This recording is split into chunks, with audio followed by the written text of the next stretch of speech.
Je správny čas na nákup akcií? Ak áno, ako zistiť cenu, za ktorú nakúpiť? Túto otázku si položil už asi každý investor. Ani ja nie som výnimkou.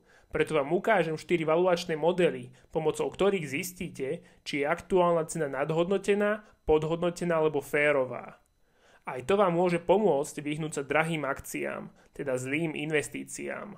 Na stanovenie ceny využívam 4 valuačné modely. Diskontovaný cashflow model, valuačný model Benjamina Grahama, Petera Lyncha a dividendovo-diskontný model.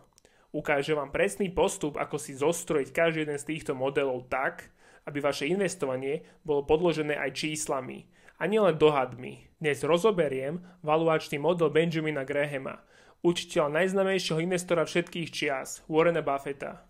Ešte predtým, ako prejdeme k veci, ak vás zaujíma investovanie alebo ekonómia, podporte ma sledovaním a zapnite si zvonček, aby ste boli vždy informovaní o nových videách.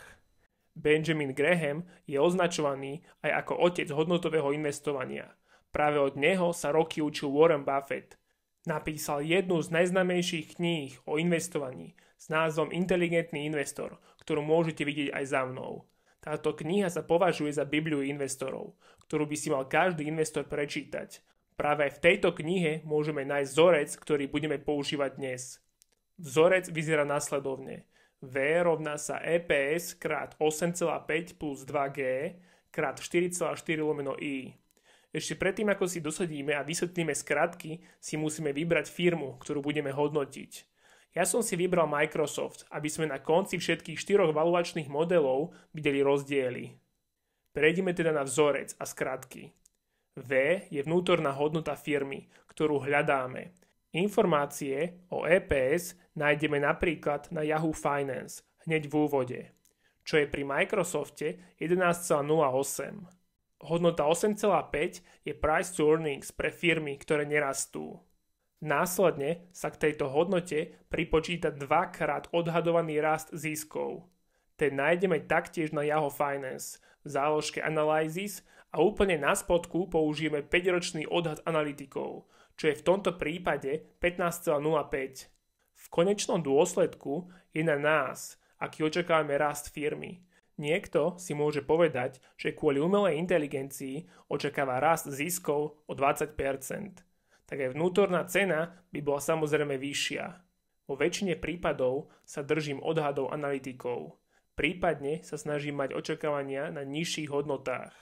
4,4 je hodnota, ktorou sa označuje priemerný výnos pri dlhopisoch s ratingom AAA. To je najvyšší možný rating, teda rating s najnižším rizikom. Y je súčasný výnos takýchto dlhopisov. Link na stránku, kde nájdete aktuálny výnos týchto dlhopisov, dám do popisu tohto videa. Aktuálna hodnota týchto dlhopisov je 4,87. Následne, keď tieto hodnoty dosadíme do vzorca, tak dostaneme vnútornú hodnotu akcie, ktorá v tomto prípade vyšla u firmy Microsoft na hodnote $386.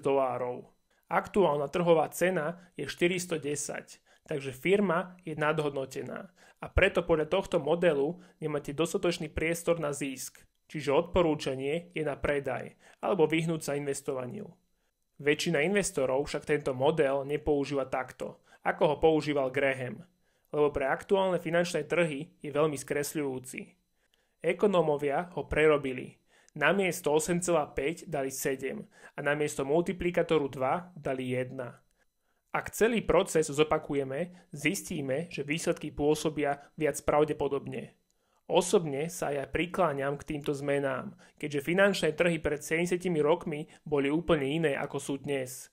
V tomto druhom prípade by bola vnútorná hodnota akcie Microsoft $220 a teda pri aktuálnej cene 410 by tento model neodporúčal investovať. Pri stanovovaní nákupnej ceny sa snažím, aby som mal priestor na rast, aspoň 50 a viac percent. Ako môžeme vidieť, tak sa mi to aj darí, keďže väčšina mojich akciových titulov vzrastlo viac ako 50%.